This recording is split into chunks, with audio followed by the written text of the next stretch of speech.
Hey guys, welcome back to Lam's Cryptoverse. Excuse my Sam Bankman-Fried bad hair day, but it is what it is, right? So today I'm going to do something different yet again. I'm going to talk about interesting stock of the day, and chart of the day, I should say.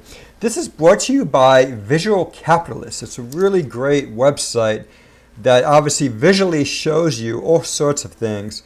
So let's get started. Let's get to it right now. Hold on. Hold your horses. Let me try and minimize myself here. Oops. All right.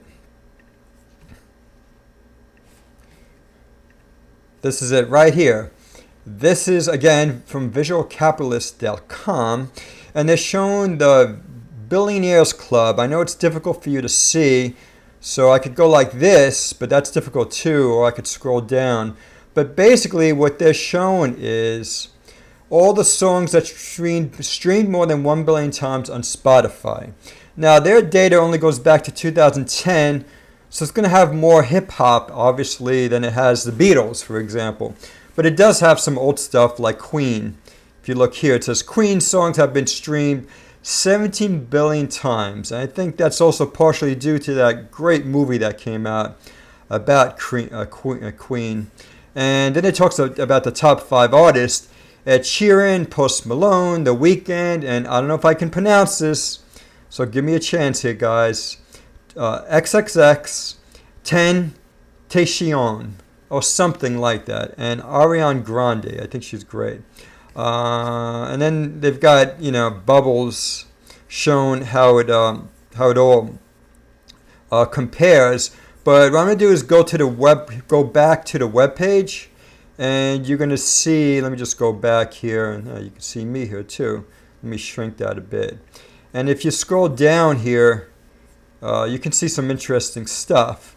I won't spend too much time on this because I want to talk to you about Spotify actually, but it says here, Spotify, as I said, has a short history, launching in Europe in 2008, but they didn't get back here in 2011, and since then the Stockholm-based company has become the world's most popular audio streaming service with over 456 million users over 183 markets. What I want to talk to you about is why I like Spotify. They're not jack of all trades. Because if you are like Apple and Amazon, you become master of none. And they're really focused, and they've got soul. Like the guy that started the company. He's really like a person that's got soul and ethos for the company, and he really focuses on creators. And remember, that's what we want in Web3, right? We want to focus on creators. And Spotify is not Web3, but they're trying their darnest to focus on the ethos of Web3, like focusing on creators. And it's not easy because you got the big three record labels, like Universal Music, Warner Music, that control the recording industry. And then over here they talk about the top 10 artists, and I'm pretty proud to actually know every single one of them except number 4. And I'm not going to pronounce it for you again, but if you guys like him and know him, let me know. And then he gives you the full list here.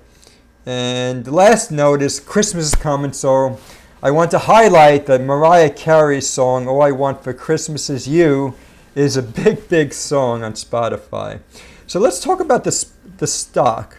So I like Spotify, the company, and I like what they do for creators, and I also like the stock. I think it's pretty interesting.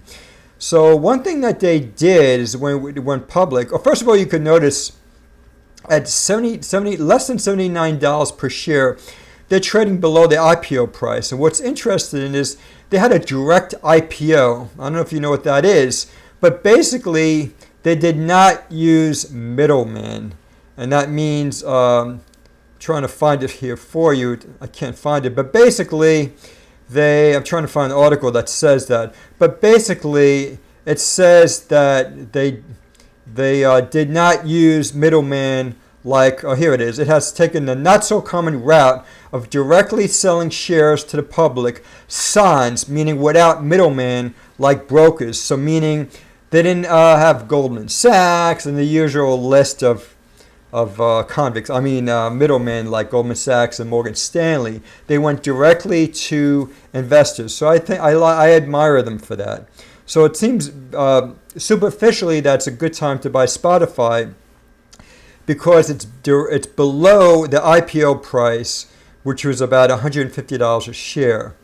And if you go here to valuation, you could see that the valuation is very cheap. I do not use, they don't have earnings, by the way, but I don't mind. These are the new companies, like long duration companies, like SaaS companies, SaaS software companies, cloud companies.